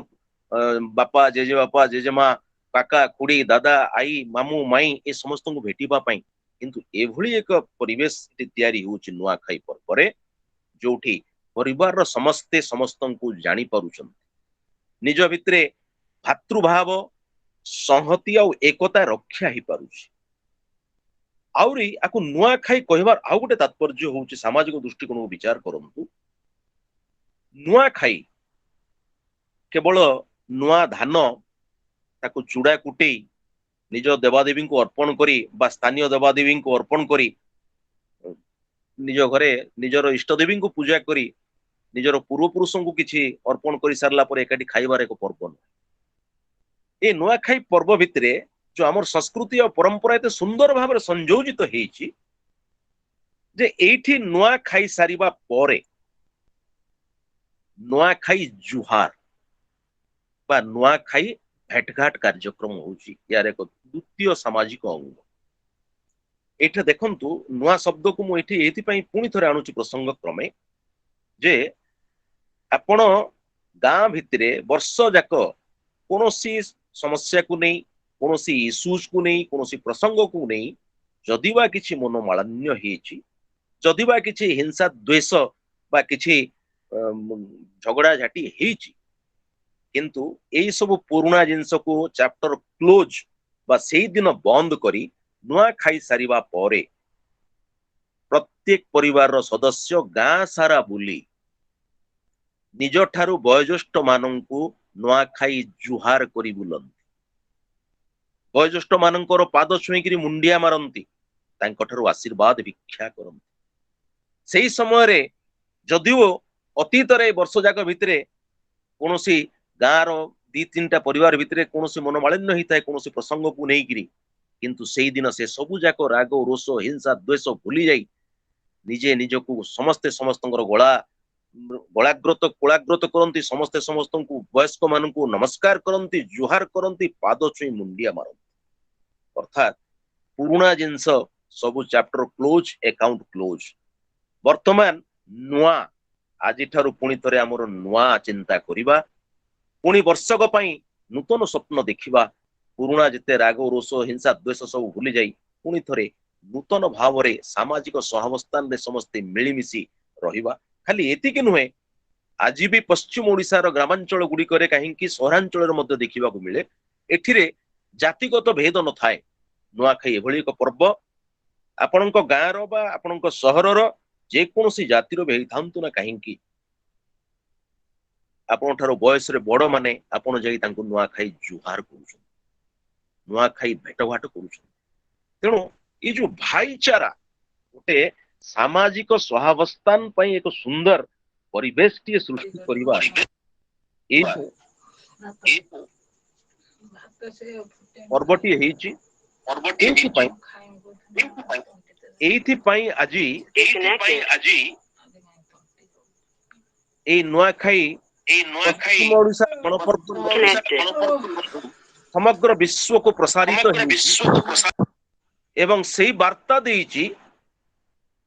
ସମଗ୍ର ବିଶ୍ୱ ଆଜି ଚିନ୍ତା କରୁଛି ଯେ ଓଡିଶାର ପଶ୍ଚିମ ଓଡିଶା ଅଞ୍ଚଳର ଥିବା 10 ଜିଲ୍ଲାରେ ଏଭଳି ଏକ ସୁନ୍ଦର ସଂସ୍କୃତି ସୁନ୍ଦର ପରମ୍ପରା ହେଇଛି ଯାହା ଦ୍ୱାରା ବା ସେଇ ପର୍ବ ଦ୍ୱାରା ସମାଜରେ ଏକତା ଭାତୃଭାବ ଭାଇଚାରା ସାମାଜିକ ସହାବସ୍ଥାନ ଏବଂ ଗୋଟେ ନୂତନତ୍ୱ ସବୁ ଭୁଲି ଯାଇ ରାଗ ରୋଷ ଦ୍ୱେଷ ସବୁ ଭୁଲି ଯାଇ ପୁଣି ଥରେ ଏକ ନୂତନ ପରିକଳ୍ପନା କରିବାର ଯୋଉ ସୁଯୋଗ ଆଣି ଦେଉଛି ତେଣୁକରି ଆଜି ଏଇ ନୂଆଖାଇ ପର୍ବ କେବଳ ଓଡିଶା ନୁହେଁ କି ଭାରତ ବର୍ଷରେ ନୁହେଁ ବିଦେଶରେ ମଧ୍ୟ ଆଦୃତି ଲାଭ କରିଛି ଏବଂ ସମସ୍ତେ ଦେଖୁଛନ୍ତି ଆର ସାମାଜିକ ଦିଗ ଚିନ୍ତା କରୁଛନ୍ତି ବିଭିନ୍ନ ଗବେଷଣା ହଉଛି ସମାଜ ବିଜ୍ଞାନୀ ମାନେ କରୁଛନ୍ତି ୟା ପଛରେ କଣ ରହିଛି ଏଇ ପର୍ବ କଣ ଏତେ ଦୂର ଇଏ ଅଛି ଯେ ଯାହାକୁ ନେଇକିରି ଆଜି ସମଗ୍ର ବିଶ୍ୱ ବି ତାକୁ ଏପ୍ରିସିଏଟ କରୁଛି ଏଇ ପଶ୍ଚିମ ଓଡିଶାରେ ଏକ ସୁନ୍ଦର ପରମ୍ପରାକୁ ସମସ୍ତେ ଆଜି ସେଲ୍ୟୁଟ କରୁଛନ୍ତି ଅଞ୍ଚଳ ଭିତ୍ତିରେ ଆମ ଜିଲ୍ଲା ମାନଙ୍କ ଭିତରେ ଯୋଉ 10ଟା ଜିଲ୍ଲା ଅଛି ପଶ୍ଚିମ ଓଡିଶାରେ ଯଦିଓ ଅଞ୍ଚଳ ଭିତ୍ତିରେ କିଛି କିଛି ସାମାନ୍ୟ ପାର୍ଥକ୍ୟ ଟିକେ ଟିକେ ଦେଖିବାକୁ ମିଳୁଛି ଆମେ ଆସିବା ପ୍ରଥମରେ ତିଥି ଆମେ ଦେଖୁଥିଲୁ ଆଗ ଯେ ଗ୍ରାମାଞ୍ଚଳର ସେଇ ଗାଁର ଗାଉଁଟିଆ ସେଇ ଗାଁର ଜାନି ଝାକର ତାଙ୍କର ଗଣକକୁ ଡକେଇକିରି ଗଣନା କରୁଥିଲେ ଯେ ସେଇ ଗାଁର ଦେବାଦେବୀ ଏବଂ ସେଇ ଗାଉଁଟିଆ ବା ଜାନି ଝାକରକୁ କୋଉ ତିଥିଟା ସୁଝଉଛି ତାପରେ ସେଇ ତିଥି ଅନୁସାରେ ନୂଆଖାଇ ଲଗ୍ନଟା ସ୍ଥିର କରାଯାଉ ନୂଆଖାଇ ଲଗ୍ନ ସ୍ଥିର ହେଲା ପରେ ଗାଁ ସାରା ବୁଲି ଡେଙ୍ଗୁରା ପିଟି କୁହାଉଥିଲା ନାଇଁ ଏତିକି ତାରିଖ ଅମୁକା ତିଥିରେ ଗାଁରେ ନୂଆଖାଇ ଲଗ୍ନ ବାହାରିଛି ସେଇ ଦିନ ଠାରୁ ଆରମ୍ଭ ହେଇଗଲା ନୂଆଖାଇର ପ୍ରସ୍ତୁତି ପର୍ବ କିନ୍ତୁ ଧୀରେ ଧୀରେ ଏହା ଦେଖିବାକୁ ମିଳିଛି ଏବଂ ସେ ଗୋଟିଏ ଦୃଷ୍ଟିକୋଣରୁ ଭଲ ମଧ୍ୟ ଯେତେବେଳେ ଓଡିଶା ସରକାର ଏଇ ପଶ୍ଚିମ ଓଡିଶା ବାସୀଙ୍କର ଦାବିକୁ ସମ୍ମାନ ଜଣାଇ ସରକାରୀ ଭାବରେ ଓଡିଶା ସରକାର ପଞ୍ଚମୀକୁ ନୂଆଖାଇ ଛୁଟି ଘୋଷଣା କରିବା ପରେ ଏଇ ଯୋଉ ବିଭିନ୍ନ ତିଥିରେ ବିଭିନ୍ନ ସ୍ଥାନରେ ହଉଥିଲା ନୂଆଖାଇଟା ସେ ଧ୍ରୁବୀକରଣ ହେବାର ଲାଗିଲା ବର୍ତ୍ତମାନ ଆମେ ଦେଖୁଛୁ ଏଇ ପଞ୍ଚମୀ ତିଥିରେ ଯେହେତୁ ସରକାରୀ ଛୁଟିଟିଏ ମିଳୁଛି ଯିଏ କୌଣସି ଜାଗାରେ ଜୀବିକା ଜୀବନ ପାଇଁ ଅନ୍ୟ ଜାଗାରେ କାମ କରୁଛି ତାକୁ ଛୁଟିଟେ ମିଳୁଛି ଗୋଟାଏ ଦିନ ଉପଭୋଗ କରିପାରୁଛି ଗାଁକୁ ଆସିପାରୁଛି ତେଣୁକରି ପଞ୍ଚମୀ ତିଥିରେ ବର୍ତ୍ତମାନ ବହୁ ସଂଖ୍ୟାରେ ପଶ୍ଚିମ ଓଡିଶାରେ ନୂଆଖାଇ ପର୍ବ ପାଳିତ ହେଉଛି ଆଉ ଇଏ ଅଞ୍ଚଳ ଭିତ୍ତିରେ ଆମେ ଦେଖୁଛୁ ନୂଆଖାଇର ଯୋଉ ପରମ୍ପରା ଅଛି ସାଧାରଣତଃ ବହୁଳ ଭାବରେ ନୂଆଖାଇ କୁରେଇ ପତ୍ରରେ ଲୋକମାନେ ଦେବତାଙ୍କୁ ଅର୍ପଣ କରନ୍ତି ତାପରେ ନିଜେ ଭକ୍ଷଣ କରନ୍ତି ନିଜର ପରିବାର ବର୍ଗ ସହିତ ସମସ୍ତେ ମିଶି ଆଉ କିଛି ଜାତିର ଜନସାଧାରଣ ଅଛନ୍ତି ସେମାନେ ମହୁଲ ପତ୍ରରେ ନୂଆ ଖାଇଥାନ୍ତି ଆଉ କିଛି ଅଛନ୍ତି ସର୍ଗୀ ପତ୍ରରେ ନୂଆ ଖାଇଥାନ୍ତି ସାମାନ୍ୟ ତାରତମ୍ୟ କିଛି ରହିଛି କିନ୍ତୁ ତାର ମୂଳ ଲକ୍ଷ୍ୟ ମୂଳ ଉଦ୍ଦେଶ୍ୟ ହଉଛି ଯେ ପ୍ରଥମ ଉତ୍ପାଦିତ ଖାଦ୍ୟାନ୍ନ ଧାନରୁ ଚୁଡା ଉତ୍ପନ୍ନ କରାଯିବ ଏବଂ ତାକୁ ନୂଆ ଭୋଗ ବନେଇ ଦେବାଦେବୀଙ୍କୁ ଅର୍ପଣ କରି ସମସ୍ତେ ଖାଇବେ ଦ୍ୱିତୀୟ କଥା ହେଲା ତିଥିରେ ଏବେ ବି ଆମେ ଦେଖୁଛୁ କଳାହାଣ୍ଡି ଜିଲ୍ଲାରେ ଯଦି ବିଚାରକୁ ନବା ଆମେ କଳାହାଣ୍ଡି ଜିଲ୍ଲାରେ ପରମ୍ପରା ଅନୁଯାୟୀ ମା ମାଣିକେଶ୍ୱରୀ ହଉଛନ୍ତି କଳାହାଣ୍ଡିର ଇଷ୍ଟ ଦେବୀ ମା ମାଣିକେଶ୍ୱରୀଙ୍କର ପ୍ରତିବର୍ଷ ଭାଦ୍ରବ ମାସ ଶୁକ୍ଳ ପକ୍ଷ ଦଶମୀ ତିଥିରେ ମାଙ୍କର ନବାନ୍ନ ଭୋଗ ଲାଗି କରାଯାଇଥାଏ ଏବଂ ମାଣିକେଶ୍ୱରୀଙ୍କ ସହିତ କଳାହାଣ୍ଡି ଗଡଜାତର ରାଜଧାନୀ ଥିଲା ଭବାନୀପାଟଣା ଏବଂ କଳାହାଣ୍ଡି ଗଡଜାତର ପୁରାତନ ଜମିଦାରୀ ଅଞ୍ଚଳ ଗୁଡିକରେ ସେଇ ଗୋଟାଏ ଦିନରେ ମାଣିକେଶ୍ୱରୀଙ୍କ ସହିତ ନବାନ୍ନ ବା ନୂଆ ଖାଇଥାନ୍ତି ଆଉ ସେଇ ପ୍ରଥା ବର୍ତ୍ତମାନ ପରମ୍ପରା ଭାବରେ ରହିକି ଆସିଛି ପ୍ରଚଳିତ ଅଛି ଯେମିତି ପଶ୍ଚିମ ଓଡିଶାରେ ଦେଖାଯାଉଛି ଯେ ଋଷି ପଞ୍ଚମୀ ଯାହା କୁହାଯାଉଛି ଭାଦ୍ରବ ମାସ ଶୁକ୍ଳ ପକ୍ଷ ପଞ୍ଚମୀ ସେଇ ତିଥିରେ ପ୍ରାୟତଃ ସମ୍ବଲପୁର, ବରଗଡ଼, ବରପାଲି, ବଲାଙ୍ଗୀର, ସୋନପୁର, ବୌଦ୍ଧ, ଆପଣଙ୍କର ନୂଆପଡା, ସୁନ୍ଦରଗଡ଼, ଦେବଗଡ଼, ଝାରସୁଗୁଡା ଏସବୁ ଅଞ୍ଚଳରେ ପ୍ରାୟତଃ ସେଇ ଗୋଟାଏ ତିଥିରେ ବର୍ତ୍ତମାନ ଯେହେତୁ ଛୁଟିଟି ଆସିଲା ସମସ୍ତଙ୍କୁ ଗୋଟେ ଜାଗାରେ ଗୋଟାଏ ଦିନରେ ଏକତ୍ରିତ କରିବାରେ ମଧ୍ୟ ଏହାପରେ କିନ୍ତୁ କଳାହାଣ୍ଡିରେ ସେମିତି ନିର୍ଦ୍ଦିଷ୍ଟ କୌଣସି ଗୋଟାଏ ତିଥିରେ ନୂଆଖାଇ ପାଳିତ ନ ହୋଇ ଏଠିର ପର୍ଯ୍ୟାୟକ୍ରମେ 5ଟି ପର୍ଯ୍ୟାୟରେ ଦୀର୍ଘ 40 ଦିନ ଧରି ନୂଆଖାଇ ପର୍ବ ପାଳିତ ହୁଏ। ଆରମ୍ଭ ହୁଏ ଭାଦ୍ରବ ମାସ ଶୁକ୍ଳ ପକ୍ଷ ପ୍ରତିପଦା। এই ପ୍ରତିପଦା ଦିନ କଳାହାଣ୍ଡି ଜିଲ୍ଲାର କେସିଙ୍ଗା ବ୍ଲକ ଅନ୍ତର୍ଗତ ବାହାଦୁର ପଦର ପଥରଲା ଏଇ ଦିଟା ଗାଁରେ ପ୍ରତିପଦା ଦିନ ନୂଆ ଖାଇଥାନ୍ତି ପ୍ରଥମ ଥର ପାଇଁ। ସେ ସମଗ୍ର ପଶ୍ଚିମ ଓଡିଶାରେ ସିଏ ହଉଛି ଫାଷ୍ଟ ପ୍ରତିପଦା ଦିନ। ତାପରେ ପୁଣି ପଞ୍ଚମୀ ତିଥି ଯୋଉଟା ଋଷି ପଞ୍ଚମୀ କୁହାଯାଉଛି ଦ୍ୱିତୀୟ ପର୍ଯ୍ୟାୟ ହୁଏ କଳାହାଣ୍ଡିରେ, ଯୋଉଠିରେ ଆମେ ଦେଖୁଛୁ ବର୍ତ୍ତମାନ କଳାହାଣ୍ଡିର ଗ୍ରାମାଞ୍ଚଳ ଗୁଡିକରେ ଏଇ ପଞ୍ଚମୀ ତିଥିରେ ପଶ୍ଚିମ ଓଡିଶାର ଯୋଉ ତିଥିରେ ସମସ୍ତେ ଖାଉଛନ୍ତି ସେଠି ଗ୍ରାମାଞ୍ଚଳ ଗୁଡିକରେ ନବାନ୍ନ ଭକ୍ଷଣ ବା ନୂଆଖାଇ ପାଳିତ ହେଇଥାଏ। ଏହାପରେ ତୃତୀୟ ପର୍ଯ୍ୟାୟ ହଉଛି ଭାଦ୍ରବ ମାସ ଶୁକ୍ଳ ପକ୍ଷ ଦଶମୀ, ଯୋଉଟା ମା ମାଣିକେଶ୍ୱରୀଙ୍କ ଠାରେ ମାଙ୍କର ନବାନ୍ନ ଭୋଗ ଲାଗି କରାଯାଇଥାଏ ଏବଂ ମାଣିକେଶ୍ୱରୀଙ୍କ ସହିତ ଭବାନୀପାଟଣା ସମେତ କଳାହାଣ୍ଡି ଗଡଜାତର ପୁରାତନ ଜମିଦାରୀ ଅଞ୍ଚଳ ଗୁଡିକରେ ନୂଆଖାଇ ପାଳିତ ହେଇଥାଏ। ଇଏ ଗଲା ତୃତୀୟ ପର୍ଯ୍ୟାୟ। ଚତୁର୍ଥ ପର୍ଯ୍ୟାୟ ହୁଏ ଆପଣ ମାନେ ଜାଣନ୍ତି ଯେ କଳାହାଣ୍ଡିର ଇଷ୍ଟ ଦେବୀ ମା ମାଣିକେଶ୍ୱରୀଙ୍କର ପ୍ରତିବର୍ଷ ଆଶ୍ୱିନ ମାସ ଶୁକ୍ଳ ପକ୍ଷ ନବମୀ ତିଥିରେ ବିଶ୍ୱ ପ୍ରସିଦ୍ଧ ଛତର ଯାତ୍ରା ଅନୁଷ୍ଠିତ ହେଇଥାଏ। ସେଇ ଛତର ଯାତ୍ରା ଦିନ ଯେତେବେଳେ ମାଙ୍କର ଛତ୍ର ଆସି ମନ୍ଦିରକୁ ପୁଣି ପ୍ରତ୍ୟାବର୍ତ୍ତନ କରନ୍ତି, ବିଜେ କରନ୍ତି ଗମ୍ଭୀରା ଭିତରକୁ, ତାପରେ ମାଣିକେଶ୍ୱରୀ ମନ୍ଦିରକୁ ସେଇ ପରିସର ଭିତରେ ଥିବା ବେଢା ଭିତରେ ଥିବା ମାଙ୍କର ଉତ୍ତର ଦ୍ୱାରରେ ପାଖରେ ଗୋଟେ ଛୋଟ ମନ୍ଦିର ଅଛି, ତାକୁ ବୁଢା ରଜା ମନ୍ଦିର ବୋଲି କୁହାଯାଏ।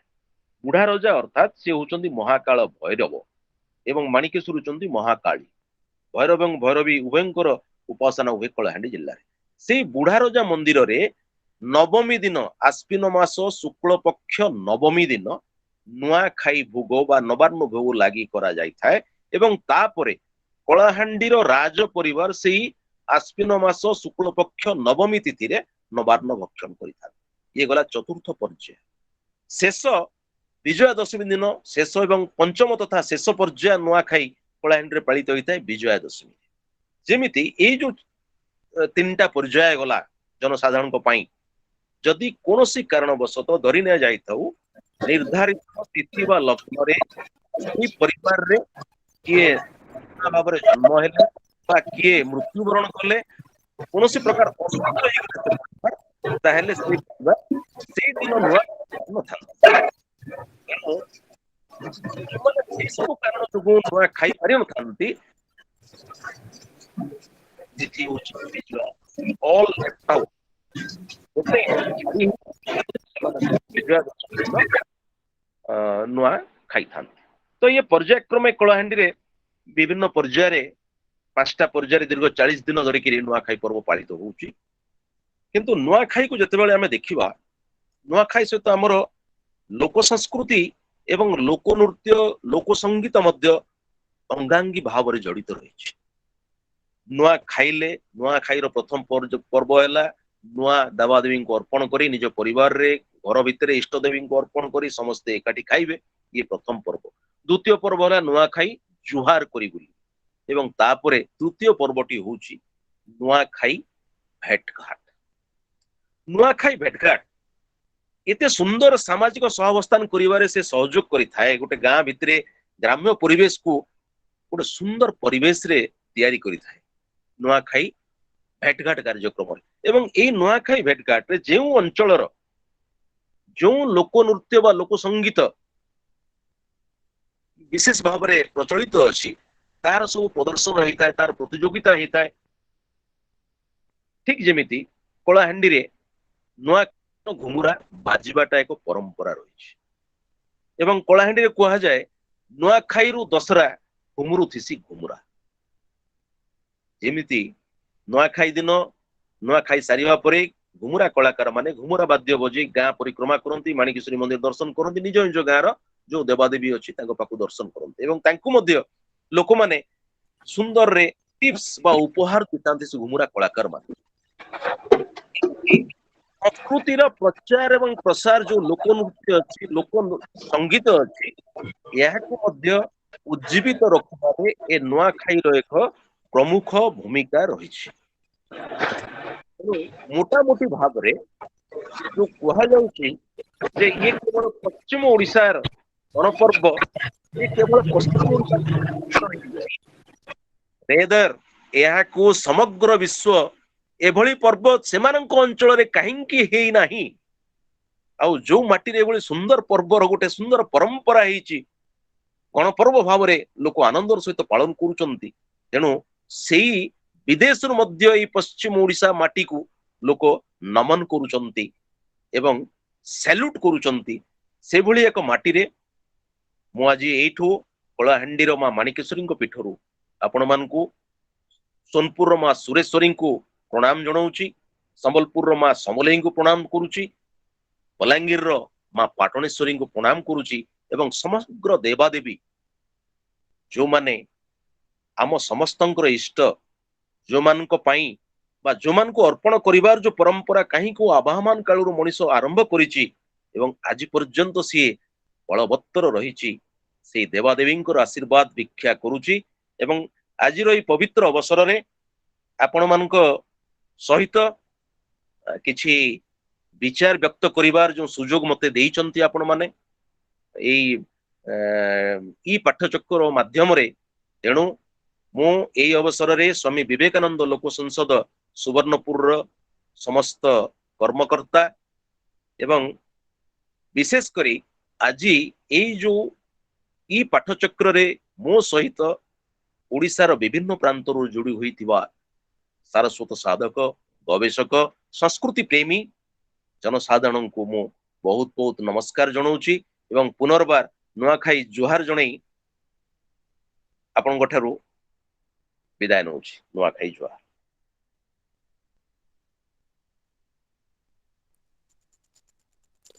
धन्यवाद सर खूब सुंदर भावरे नुआखाईर प्रतिटी जिनिस को आपण उपस्थापन कले पर्याय भित्तिक नुआखाई को उपस्थापन करिवार शैली खूब चमत्कार थिला ता सहित नुआखाई रे वीरवाद्य घुमुरार आलोचना मध्य कले जो वीरवाद्य घुमुरा घुमुरी उठे संपूर्ण नुआखाई ठारू दशहरा पर्यंत सेही दिग को मध्य आपण खूब सुंदर भावरे उन्मोचन कले एवं वीरवाद्य घुमुरार महात्म्य मध्य खूब सुंदर भाव आलोचना कले नुआखाई केवल पश्चिम ओडिशार गणपर्व नुहे एक कथा को मध्य आपण खूब सुंदर भाव कहले निश्चय भाव मु भी ग्रहण करी एवं समस्त ग्रहण करिवार कथा नुआखाई केवल पश्चिम ओडिशार गणपर्व नुहे विश्व भातृत्वर एक महान पर्व हिसाब से गणा जाऊ एवं एही पर्व को समाज को एक महान पर्व एवं महान तत्वर दिग्दर्शन देऊ यह ही आमे चाहूँ खूब सुंदर भावरे उपस्थापन कले बहुत बहुत धन्यवाद सर। वर्तमान मु आमंत्रण करी लिप्सा महाराणा को से आजिकार शेष पर्व धन्यवाद अर्पणर पर्व से लिप्सा किसी प्रश्न अछि बोधे चैट बॉक्स टा देखि दियो टिके प्रश्न अछि बोधे किछि प्रश्न अछि प्रश्न जदि क्लियर अछि देखि दियो तापरे आमे जिबा तापरे हमर सभापतिଙ୍କର अभिभाषण परे आमे धन्यवाद अर्पण को जिबा। ठीक अच्छे सर मु चैट बॉक्स देखिए प्रश्नटा पचारि दउचे सर अच्छी स्वामी विवेकानंद लोक संसद तरफ गोटे प्रश्न आसी नुआखाई भिन्न भिन्न लोक भिन्न भिन्न पत्र रे नुआ खांती यार यथार्थता कौन थाई पारे महापात्र सर आपन को प्रश्न जेमिति पंचमी रे खाऊचे तार यथार्थता कौन अछि जे जेमिति जो समय रे आंचलिक भित्तिरे जोटा आरंभ होइछि एवं सेही परंपरा को लोक सम्मान दउचंती वर्तमान पर्यंत से प्रथा प्रचलित अछि जेमिति एबे देखंतु संबलपुर रो मां समलेई को पीठरे ऋषि पंचमी रे भाद्रव मास शुक्ल पक्ष पंचमी तिथि रे मां कोठाय नवान्न भोग लागि करा जाय थाए एवं समस्ते अंचलवासी नवान्न बा नुआ खाई थान समय एमिति थिला जे ग्रामांचल गुडी करे केवल ए 5टी पर्याय सीमित नथिला आउरी अधिका पर्याय मध्य थिला जेमिति मु देखिछि मो जीवन काल भितरे कलाहांडी जिल्ला रे सप्तमी तिथि रे मध्य नुआ खांती नवमी तिथि रे मध्य नुआ खाउथिले एठी महिमा धर्मर अवलंबी लोक माने अछन से माने आउ टिके आगुरु खाउचंती तेणु एई जो प्रथा और परंपरा दीर्घ समय धरी जे जो प्रथाटा पालन करी आसीछि ताकू से सम्मान दी आसीछि एवं तार अंचल भित्तिरे जेमिति प्रभामान कालरू मां माणिकेश्वरींकर विजया दशमी आपनकर भाद्र मास शुक्ल पक्ष दशमी तिथि रे मां पाखे नवान्न भोग अर्पण ही आसुछि तो ताकू एते सुंदर एते चंचल परिवर्तन करिवार संभव नुहे किंतु जेहेतु राज्य सरकार उड़ीसा सरकार पंचमी तिथि को नुआखाईर सरकारी छुट्टी घोषणा कले तेणु ये जो विभिन्न फेज मैनर थिला एभली कि पश्चिम ओडिशार विभिन्न जिल्ला विभिन्न अंचल तारतम्य थिला किंतु धीरे धीरे जेहेतु गोटाए दिन रे गोटे सरकारी छुट्टी पंचमी को घोषणा कले सरकार वर्तमान सेटा प्रायतः अधिकांश अंचल रे से पंचमी तिथि रे गण पर्व नुआखाई पालित होउछि तेबे परंपरा को सम्मान दे कलाहांडी रे आज भी जहार जो अंचल रे जेमिति परंपरा थिला से हिसाब रे नुआखाई पालन करूछ सत्य भाई प्रश्नटा टिके भिन्न प्रकार थिला को पत्र माने एमि कुरेई पत्र रे केतळे खाउचे केतळे आमे आमे जो ये पत्र से पत्र कथा से पचारचंती से सेटा तार यथार्थता जदी सत्य सत्य बुझिना सभापति भी जदी किछ कहिबे तले से भी कहि परिबे हमर एक्चुअली एठी डॉक्टर दोलगोविंद विश्व सार अछंती दोलगोविंद विशी या परे मध्य बहुत गवेषणा करिसंती आशा करी से 2 मिनिट भितरे जदी ए प्रश्नर समाधान करि दियंते तेबे निश्चित भाबे हम उपकृत हेबो डॉक्टर दोलगोविंद विशी महोदय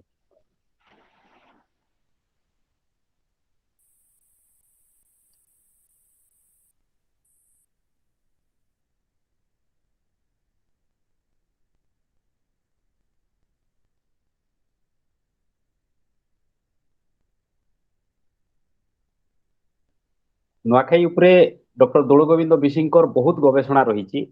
से बहुल भावरे या उपरे गवेषणा भी करिजंती और विभिन्न भारत वर्षर विभिन्न स्थान रे जो पूजा होची से उपरे काई कि ना कमल रामपुर मु भल भाबरे जानि जे हमर आदिवासी माने महुल पत्र यार व्यवहार मध्य करंती तापर द्वितीय रे हला बिरी हला किंबा आपनकर गुर्जी कोसला मांडिया कांगो ये जो सुआ जातीय जेते भी द्रव्य उत्पादित हुए से पत्र को मध्य से माने ग्रहण करिथांती एवं सिंब सेमी जोटा हम कहूछु कलाहांडिया भाषा रे तो सेमी को मध्य से माने व्यवहार करिथांती तो ये पत्र और वृक्ष एगुड़िकर परिचयटा तांको डुमा मानकर सहित मध्य संपर्कित रही जेहेतु आमर आदिवासी संस्कृति रे देवता को से माने डुमा भावरे देखि थांती धर्म देवता एवं धरणी माँ ये दुईटी जे रही सेमान को मध्य से माने विभिन्न वृक्ष सहित से माने संयोजित करती जेमति हम शिमिली गछ रही तापरे सेमी गछ रही तापरे हमर महुल गछ रही ए गछ मानकर सहित हमर पूर्व कालरू गोटे संपर्क रही एवं ताकू देवता तुल्य मान्य करिके तार पत्र रे माने विभिन्न प्रकार द्रव्य रखी ताकू खाद्य भाव ग्रहण करते तेणु मु विशेष भाव में एति कहि परिबी एवं यहाँ पर एक गवेषणा सापेक्ष जेहेतु मु सार तो अछंती डॉक्टर विशी सार जदि से कहि पारंते ताहले आउर टिके आमे उपकृत होई पारंतु बोली भाबु डॉक्टर मिश्र सार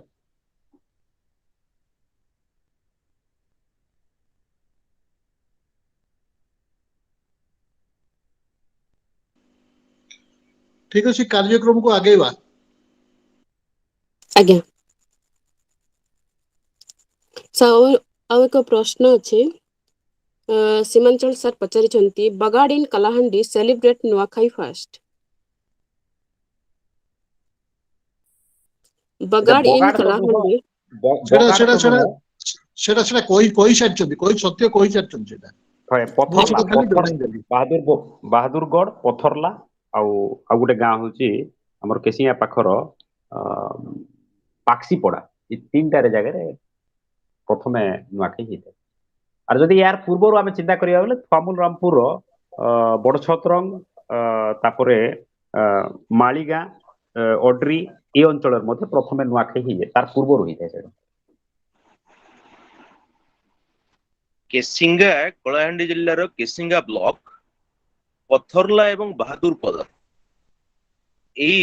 दीटा गाँ रे प्रथम करी से खाते एवं ता पछरे मध्य सुंदर एक कहानी किंबदंती रही जेहेतु राजराजुड़ा समय रे सेठिकार बहादुरपदर काउंटिया कौन से एक युद्ध रे राजा को भल भाव टिके सहयोग करथिले एवं राजा तांको प्रीत ही कहिले जे तुमे कौन मागुच मागो मु तुम ऊपर खुशी हेछि आउ तुमको मु उपहार देबा चाहूछि सेही समय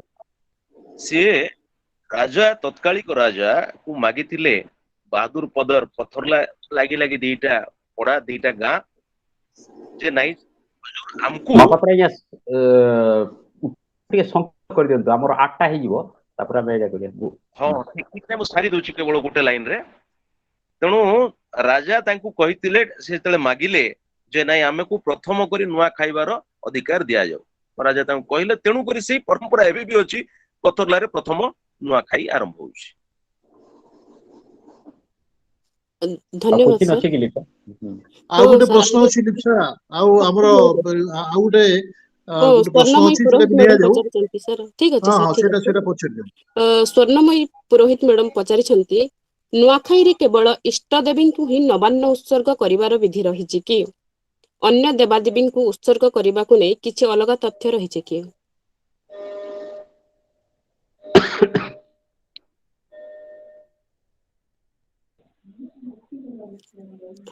ଅନମ୍ୟୁଟ କରନ୍ତୁ ସାର୍ देखंतु नवान्न समय रे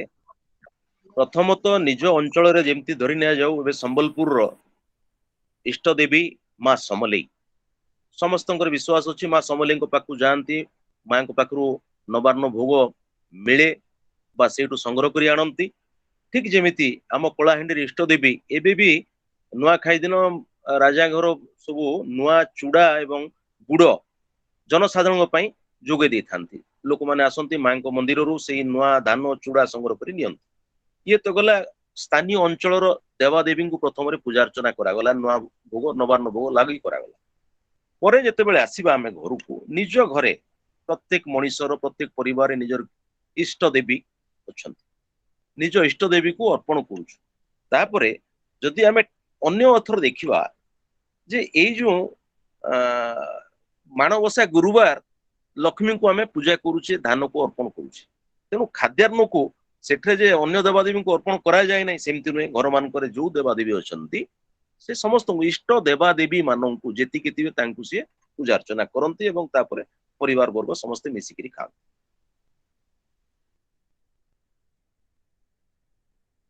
लिप्सा धन्यवाद सर वर्तमान प्रश्न उत्तर कार्य शेष ହେଇଛି ଧନ୍ୟବାଦ अर्पणर पर्व जेहेतु समय 8टा हो सारिलाणी मु अनुरोध करुछि लिप्सा महाराणा को से आज धन्यवाद अर्पण कार्यटा शेष करिवे ସମସ୍ତଙ୍କୁ ମୋ ନମସ୍କାର ଆଜିର ଏହି ଧନ୍ୟବାଦ ପର୍ଯ୍ୟାୟରେ ଧନ୍ୟବାଦ ଦେବି ସଭାପତି ମୁଖ୍ୟ ଅତିଥି ଶ୍ରୀ ସତ୍ୟନାରାୟଣ ମୁଣ୍ଡଛିନା ମହୋଦୟଙ୍କୁ ଧନ୍ୟବାଦ ଦେବି ଆଜିର ଆଲୋଚକ ମୁଖ୍ୟ ବକ୍ତା ଶ୍ରୀ ସତ୍ୟନାରାୟଣ ମହାପାତ୍ର ସାର୍ଙ୍କୁ ଧନ୍ୟବାଦ ଦେବି ଆଜିର ବିବେକବାଣୀ ପାଠ କଲେ ଶ୍ରୀ ସୀମାଞ୍ଚଳ ମିଶ୍ର ସାର୍ଙ୍କୁ ଧନ୍ୟବାଦ ଦେବି ଆଜିର ସଂଯୋଜିକା ଯିଏ ଅତି ସୁନ୍ଦର ଭାବରେ ସଂଯୋଜନା କଲେ ଲିପ୍ସାମୟୀ ଦୁବେଙ୍କୁ ଓ ଧନ୍ୟବାଦ ଦେବି ଆଜିର ଏହି ସଭାରେ ଉପସ୍ଥିତ ଥିବା ସମସ୍ତ ଶ୍ରୋତା ବନ୍ଧୁଙ୍କୁ ଧନ୍ୟବାଦ आज धन्यवाद शेष पर्व मु धन्यवाद दूची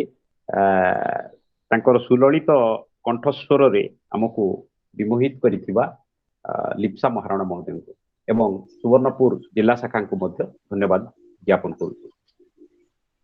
शांति पाठ करो लिप्सा बहुत बहुत धन्यवाद सर आज्ञा ओ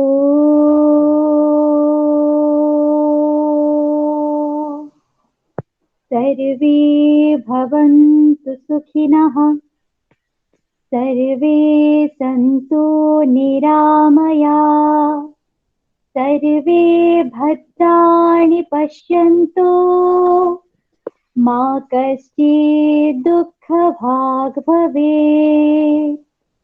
ॐ शान्ति शान्ति शान्तिः।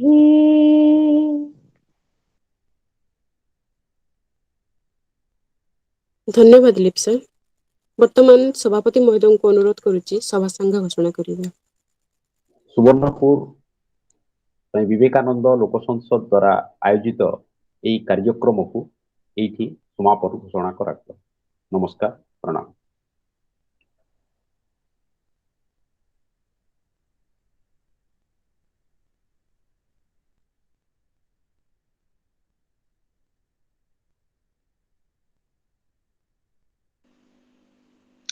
ସମସ୍ତଙ୍କୁ ଧନ୍ୟବାଦ ଆଉ ନମସ୍କାର।